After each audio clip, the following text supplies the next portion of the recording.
तो फिल्म की शुरुआत में हमें नामी नाम की एक लड़की दिखाई जाती है जिसकी आंख अलार्म बजने पर खुलती है। नामी सारा ही दिन मोबाइल इस्तेमाल करती रहती है, जिसकी ऑफिस में काम करते वक्त, किसी से बातें करते वक्त और पार्टी में भी बस मोबाइल इस्तेमाल करती रहती है। फिर पार्टी करने के बाद रात को वो बस के जरिए घर जा रही होती है, तो वहाँ उसकी आंख लग गई थी, उसे पता नहीं चलता और उसका मोबाइल गिर जाता है। और जब वो जागती है तो उसे अपने मोबाइल का ख्याल नहीं रहता। मोबाइल के बगैर ही वो अपने घर आ जाती है, जिसके बाद वो एक लड़के को मिल जाता है। फिर अगले दिन भी नामी अपने घर गहरी नींद में सोई हुई थी, जहाँ तभी उसकी दोस्त आकर उसे जगाती है। और तब नामी को ख्याल आता है कि उसका मोबाइल गायब है, इसीलिए वो उसे ढूंढने लगती है। पर जब मोबाइल नहीं मिलता तो वो अपने नंबर पर कॉल करती है और फोन एक औरत उठाती है। असल में जिस लड़के के पास फोन था वो अपनी मॉम की रिकॉर्डिंग के जरिए उससे बातें कर रहा था, मतलब टेप ऑन उसके मुंह में रही थी और वो उनकी आवाज ही नामी को सुना रहा था। वो औरत उसे बताती है कि हाँ, तुम्हारा मोबाइल मेरे पास ही है। ये सुनकर नामी उसे एक होटल में बुलाती है, जिस पर वो मान भी जाता है। वो लड़का फिर उसका मोबाइल चेक करने लगता है, पर पासवर्ड की वजह से उसे नहीं खोल पाता। इस वजह से लड़के को गुस्सा आ जाता है, वो मोबाइल की स्क्रीन ही तोड़ देता है। दूसरी तरफ शहर से दूर जंगलों में एक लड़की की लाश मिलती है, जिसकी हालत काफी खराब थी क्योंकि काफी बेरहमी से उसे मारा गया था। इस केस को एक ऑफिसर देख रहा था, जो अपने साथी को कहता है कि इस कत्ल खून का शक मुझे अपने बेटे जून पर है, जो पिछले 7 सालों से गायब है। जून और कोई नहीं बल्कि वही लड़का था जिसे नामी का मोबाइल मिला था। तो इस सिलसिले में इस ऑफिसर ने बहुत सारी चीजें भी पता की होती है। तो इसका साथी कहता है कि आपको बस शक है, पर उसे पकड़ने के लिए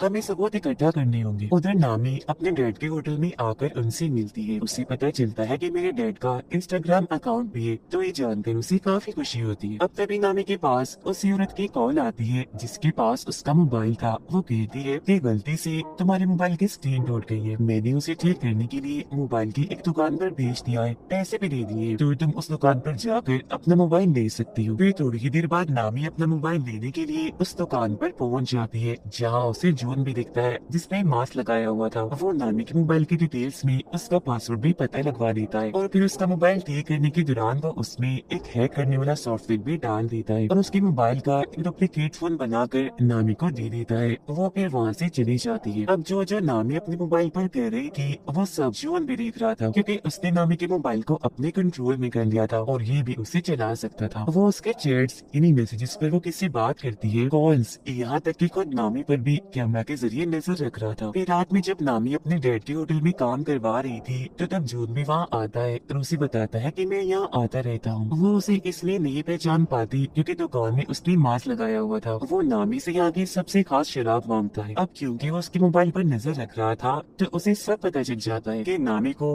कौन कौन सी गेम्स पसंद है और किन किन चीजों में उसकी दिलचस्पी है, जिससे वो नामी को इम्प्रेस मुतासिर कर लेता है। और अब उसे अपने बारे में भी बताता है कि मैं एक ऐसी कंपनी में जॉब करता हूँ जो सॉफ्टवेयर, कंप्यूटर और इंटरनेट से जुड़े सारे काम करती है। उन दोनों को बातें करते हुए नामी के डैड भी देख रहे थे। फिर रात को नामी अपने दोस्तों से बातें करते करते सो जाती है और पूरी रात जून उसका मोबाइल ही चेक करता रहता है, जिससे वो उसके बारे में हर एक जानकारी और राज जान चुका था। जिसके बाद अगली सुबह नामी अपने ऑफिस आती है। वो दरअसल एक कंपनी में काम करती थी। उधर जॉन अपनी पिछले शिकारी यानी उस लड़के की तस्वीर देखता है जिसका कत्ल उसने किया था, जो और कोई नहीं बल्कि वही थी जिसकी लाश जंगल में से मिली थी। जिसके बाद वो अपना अगला शिकार नामी को चुनता है। उधर नामी के पास उसकी बॉस आती है, कहती है कि हमारी कंपनी को एक काफी बड़ा प्रोजेक्ट मिला है, साथ ही तुम भी काफी अच्छे से काम कर रही हो, मैं तुमसे बहुत खुश हूँ, इसीलिए मैं तुम्हारी सैलरी दोगुनी कर रही, यानी कि डबल कर रही हूँ, पर तुम इस बारे में बाकी साथियों को मत बताना। अब उनकी ये सारी बातें जून ने भी सुन ली थी। उधर वो ऑफिसर इन्हें जून के डैड घर आकर अपनी वाइफ से बातें करने लगती है, पर वो जून के बारे में उन्हें कोई बात नहीं बताती। हालांकि उन्हें पता होता है कि जून और उसकी मोम आपस में राब्ते में है और बातें करती रहती है। वो फिर अपनी वाइफ को बताते हैं कि शहर में एक लड़की का खून हुआ है जिसका शक मुझे जून पर है, और मैं ये बात जानता हूँ कि तुम उससे राब्ते में हो क्योंकि मैंने तुम्हारी और उसकी बातें सुन ली थी। जैसे अंदर फौरन वो बोलती है कि नहीं, मैं नहीं मानती,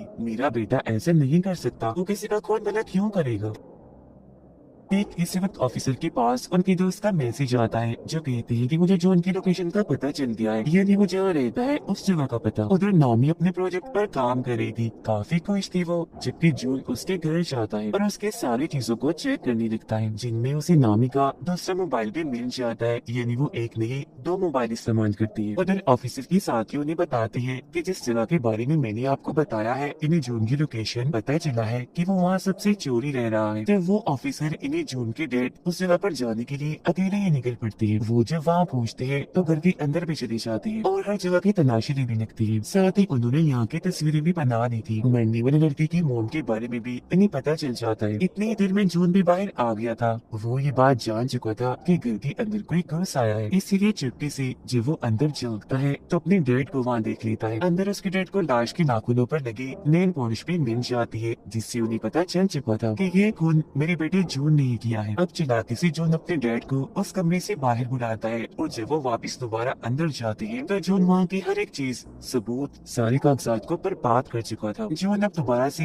नामी के होटल में जाता है और उसके डैड से मिलकर उन्हें भी यही बात कहता है कि मैं यहाँ आता रहता हूँ और यहाँ की सबसे खास शराब मांगता है। उसे देखकर नामी के डैड समझ जाते हैं कि ये झूठ बोल रहा है, ये हमारा रेगुलर कस्टमर नहीं है, मतलब ये यहाँ रोज रोज नहीं आता। फिर वो नामी से बातें करने लगता है और रात को जब वो बाप बेटे घर जा रही थी तो उसकी डैड नामी को कहती है कि जून एक नंबर का झूठा इंसान है, वो हमसे कुछ छुपा रहा है क्योंकि वो दूसरी बार आया है होटल में, उससे पहले कभी भी नहीं आया, मुझे वो ठीक नहीं लग रहा, तो तुम उससे दूर रहो। जिस पर वो कहती है डैड मुझे तो ऐसा कुछ नहीं लगता, पर ठीक है मैं इससे दूर रहूंगी। अब उनके बीच की ये सारी बातें जून ने भी सुन ली थी। रात को नामी अपने दोस्त के साथ थी, वो उसे भी जून के बारे में बताती है कि अगर वो थोड़ा सा हुलिया बदले यानी बाल छोटे करवा ले और चश्मा उतार दे तो वो बहुत ही प्यारा लगेगा। उसके दोस्त कहते हैं कि मैं भी उसे देखना चाहती हूँ। तब नामी उससे वादा करती है कि ठीक है मैं तुम्हें उससे मिलवा दूंगी। ऑफिसर मरने वाले लड़के की मोम से आकर मिलती है, जहाँ वो इन्हें बताती है कि मेरी बेटी का मोबाइल कहीं गिर गया था, फिर उसकी स्क्रीन टूट गई और मेरी बेटी को मोबाइल पर एक मोबाइल की दुकान से मिला था, जिसके बाद से उसके साथ अजीबोगरीब चीजें होना शुरू हो गई थी और उसके बाद फिर किसी ने उसे मार दिया। तब वो लड़के की मोम से वादा करती है कि आप परेशान ना हो, उसके खोने को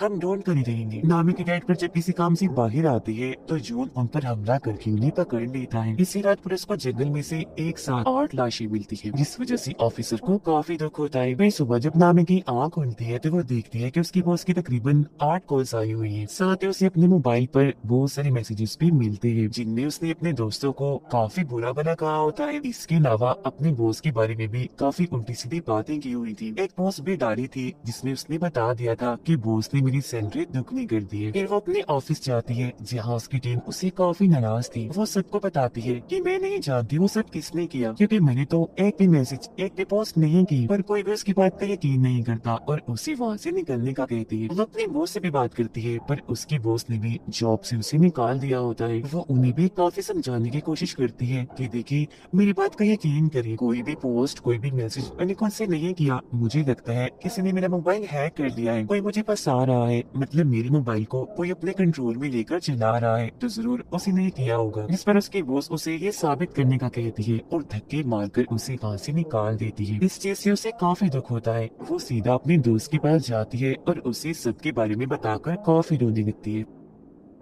तब उसकी दोस्त उसे सहारा देती है, उसे संभालती है। ये चीज जून ने भी देख ली थी। वो सोचता है कि नामी अपने दोस्त के काफी करीब है, तो पहले रास्ते से इसे हटाना होगा। वो और उसके दोस्त पुलिस स्टेशन जाती है और इस सब के बारे में बताती है। तब ऑफिसर उनसे कहता है कि ये सब आपके साथ ऑनलाइन हुआ है, इसमें हम आपकी कोई मदद नहीं कर सकते, क्योंकि जिसने भी आपके साथ ऐसा किया हम उसे नहीं पकड़ सकेंगे। ये सुनकर उसकी दोस्त को काफी गुस्सा आता है, जिसके बाद दोनों यहाँ से चली जाती है। जून अब नामी के डैड के घर पर ही रह रहा था, क्योंकि उसने उन्हें वहाँ बांध के रखा हुआ था। वो उनके मोबाइल से नामी को मैसेजेस भी करता रहता है ताकि उसे शक ना हो कि मेरे डैड को किसी ने अगवा कर लिया है। वो दोनों फिर होटल में आकर बातें करने लगती है। इस बारे में सोच रही थी कि आखिर ऐसी हरकत कौन कर सकता है। वो फिर बात करती है कि इस बारे में पता लगवाने के लिए हमें एक ऐसा इंसान चाहिए जो कंप्यूटर और इंटरनेट में काफी माहिर हो। अब तभी यहाँ जून भी आ गया था, जिसके लिए नामी जोश ले जाती है और वो उसके दोस्त के साथ मिलकर नामी का फोन चेक करने लगता है। वो फिर जब आती है तो जून उसे बताता है कि किसी ने तुम्हारा मोबाइल हैक किया हुआ है। उस इंसान ने तुम्हारे मोबाइल में एक ऐसा सॉफ्टवेयर डाला है जिससे तुम्हारा मोबाइल उसके कंट्रोल में आ गया है और तुम जो भी करोगे उसे पता चल जाएगा और मोबाइल को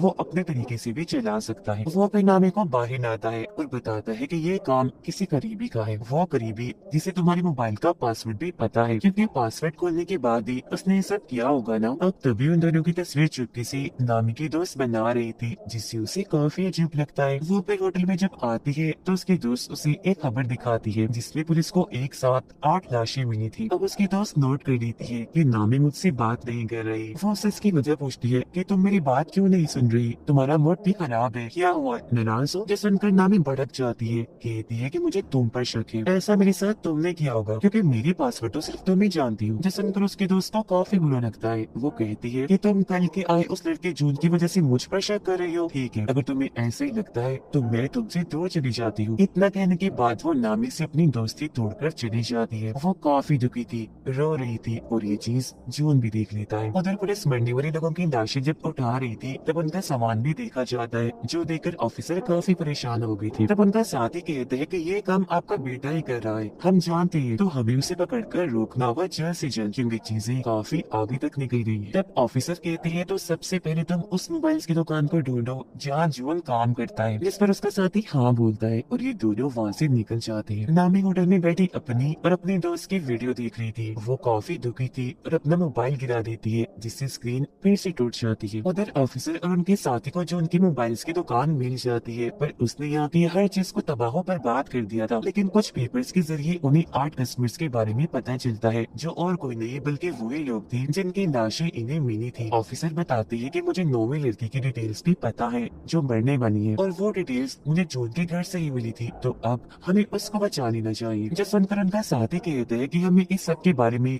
खबरों में भी चला देना चाहिए ताकि जून को जल्द से जल्द पकड़ा जा सके। अब तभी इधर नामी भी आ जाती है, उसने इन दोनों की बातें सुननी थी और जब वो वहाँ जून का नाम देखती है तो समझ जाती है कि और किसी ने नहीं बल्कि जून ने ही मुझे फंसाया है। उसने मेरा मोबाइल हैक करके वो सारे मैसेजेस और पोस्ट की थी, उसकी वजह से ही मैं आज अकेली हूँ, मेरे पास नौकरी भी नहीं है और मेरी इतनी अच्छी दोस्त मुझे छोड़कर चली गई है। वो मजीद जून की कंपनी में कॉल करती है जहाँ से उसे पता चलता है कि इस नाम का कोई भी वर्कर यहाँ काम नहीं करता। जो सुनकर नामी को जून पर काफी गुस्सा आता है और वो फैसला करती है कि मैं उसे अपना बदला लेकर उसे सबक सिखा कर ही रहूंगी। उसकी ये बातें ऑफिसर ने भी सुन ली थी, पर वो उसे ये बात नहीं बताते कि जॉन एक सीरियल किलर भी है, यानी एक खूनी जिसने न जाने कितने लोगों को मार दिया है। पर वो सिर्फ ये कहती है कि मैं भी जून को पकड़ना चाहता हूँ, वो अच्छा लड़का नहीं है। जिस पर नामी उन्हें एक आइडिया देती है कि मैं ऐसा करूंगी कि उसे मिलने के लिए घर बुला लूंगी, मैं आप लोगों को भी बता दूंगी तो उसे पकड़ने के लिए फौरन आप लोग आ जाना। जिस पर वो दोनों ऑफिसर्स मान जाते हैं। फिर अगले दिन जून के पास नामी का मैसेज आता है जो उसे मिलने के लिए बुलाती है। जबकि उसके घर के बाहर नीचे दोनों पुलिस ऑफिसर्स गाड़ी में जून के आने का इंतजार कर रहे थे। अब जून नामी की ख्वाहिश के मुताबिक अपना हुलिया बदलता है, जिससे वो अपने बाल काट कर चश्मा उतार कर उससे मिलने चाहता है। वो उसके घर के बाहर नीचे पहुँचता है जबकि नामी ऊपर अपने घर में तैयार हो रही थी। नीचे जब जून आगे बढ़ रहा था तो दोनों पुलिस ऑफिसर्स उसे पकड़ लेते हैं, पर उसका चेहरा देखकर समझ जाते हैं कि ये जून नहीं है बल्कि कोई और ही है, क्योंकि दरअसल हुलिया बदलने की वजह से और उसे पहचान नहीं पाई। अब जून उन दोनों को धमकाने लगता है कि मैं तुम्हारे खिलाफ रिपोर्ट करूंगा क्योंकि मैं मासूम हूँ, बेकसूर हूँ और तुम मुझ पर शक करके गन दिखा रही हो। जिस पर ऑफिसर का साथी कहते हैं वो दरअसल हमें गलतफहमी हो गई थी, हम किसी खोने को ढूंढ रहे हैं। पर जून उनसे कहता है कि खैर जो भी है देख लूंगा तुम्हें।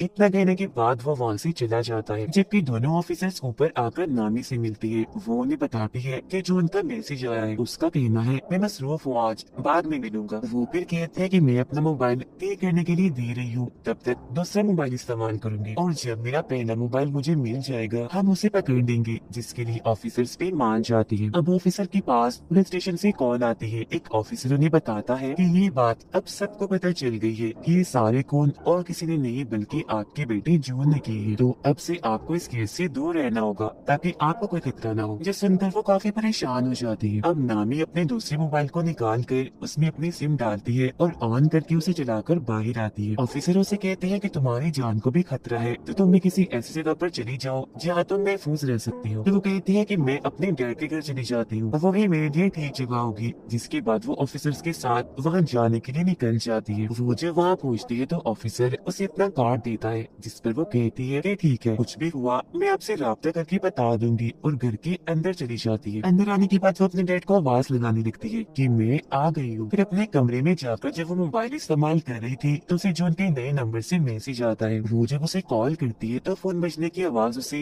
यही इसी घर से आ रही थी। वो चौंक जाती है और फौरन ऊपर जाकर चेक करती है, पर वहाँ पर कोई भी नहीं था। लेकिन वो फिर भी डर गई थी, इसीलिए ऑफिसर को फौरन कॉल करने लगती है। पर तभी उसका मोबाइल अपने आप ही चलने लगता है। जो देख वो समझ गई थी कि जून ने इस मोबाइल को भी हैक कर लिया है। उसे अपने डैड की फिक्र होने लगती है, तो वो उन्हें हर जगह ढूंढ रही थी जहाँ उसे जून मिल जाता है। वो कहता है कि अगर तुम अपने डैड को जिंदा देखना चाहती हो तो दोनों ऑफिसर्स को अभी मैसेज करो कि मैं यहाँ बिल्कुल ठीक हूँ, महफूज हूँ, तो आप फिक्र मत करना, हम 2 दिन के बाद मिलेंगे। अब ना चाहते हुए भी नामी अपने डैड की जान बचाने के लिए उन्हें ये मैसेज कर ही देती है। वो यहाँ उसे पूछती है कि मैंने तुम्हारा क्या बिगाड़ा था, तुमने मुझे ही क्यों पकड़ा? तो वो बताता है कि मुझे तुम्हारा मोबाइल बस में से मिला था, तो इसीलिए मैंने तुम्हें अपना शिकार चुना, क्योंकि जाहिर है मोबाइल के जरिए मुझे तुम्हारे बारे में सब पता चल सकता था, तो भला मैं तुम्हें फिर कैसे छोड़ता। फिर वो नामी को बाथरूम में उसके डैड के पास लाता है जहाँ उन्हें बांध के रखा हुआ था। वो उन्हें मारने की धमकी देता है। तब नामी कहती है कि तुम मेरे डैड को मत मारो प्लीज, मैं कुछ भी करने को तैयार। जो सुनकर जून उसे खुद को टेप की मदद से बांधने का कहता है, और जब नामी उसकी मदद से ऐसा कर लेती है तो वो उसके डैड को डुबोकर मारने के लिए अपनी पानी छोड़ देता है। ये चीज नामी भी देख रही थी। दुखी होकर वो रोने लगती है। साथ ही वो जून को काफी बुरा भला भी कह रही थी, तो वो उसे भी उठाकर ठिकाने लगाने के लिए पर टेप लगा देता है और बाथ टब में छोड़ देता है जो पूरा ही पानी से भर गया था। वो उसकी तस्वीरें बनाकर उसकी बेबसी पर हंस रहा था और वहाँ से बाहर निकल आता है। उसे ऑफिसर का कार्ड मिलता है जिसके पीछे उन्होंने लिखा था नामी सिर्फ कॉल करना, मैसेज नहीं। पर क्योंकि इसने तो ऑफिसर को मैसेज करवाया था तो उन्हें पता चल गया था कि जरूर ये जून ने किया है, तो इसका मतलब वो यहाँ आ रहे थे जून को पकड़ने के लिए। अब जून को भी एहसास हो जाता है कि ऑफिसर्स घर में घुस आए हैं। वो ऑफिसर के साथी को जाकर पकड़ लेता है, पर पीछे से उसके डैड ऑफिसर आकर उसे पकड़ लेती है। मगर क्योंकि ये उनका बेटा नहीं होता तो वो इसे मारने लगती है और अपने बेटे के बारे में पूछती है। पानी में डूबकर नामी मरने ही वाली थी कि तभी ऑफिसर का साथी उसे पानी से बाहर निकाल कर मरने से बचा लेता है। ऑफिसर उसे मार कर काफी जख्मी कर देते हैं और अपने बेटे के बारे में पूछते हैं, तो वो कहता है डैड मैं ही आपका बेटा हूँ। जिस पर ऑफिसर मान भी जाती है तो वो उन पर हंसने लगता है और कहता है कितने बेवकूफ हो तुम, अपने बेटे की पहचान भी नहीं है। ये सुनकर ऑफिसर भड़क जाती है और उसे दोबारा से मारने लगती है। उधर नामी को भी होश आ गई थी। वो देखती है कि ऑफिसर के साथी उसके डैड को होश में लाने की कोशिश कर रही है पर वो उठ ही नहीं रही। ऑफिसर फिर जो उनका बैग चेक करते हैं जिसमें से उन्हें जो उनके सारे शिकारों का सामान मिलता है, यहाँ तक कि 0 नंबर वाले शिकार का भी, इन्हें सबसे पहले वाले शिकार का, जो कि असल में और कोई नहीं बल्कि उनका बेटा जून था। इस कोने के पास ऑफिसर की वाइफ और उसके बेटे की सारी डिटेल्स मौजूद थी। इन्हें जो 7 साल पहले गायब हो गया था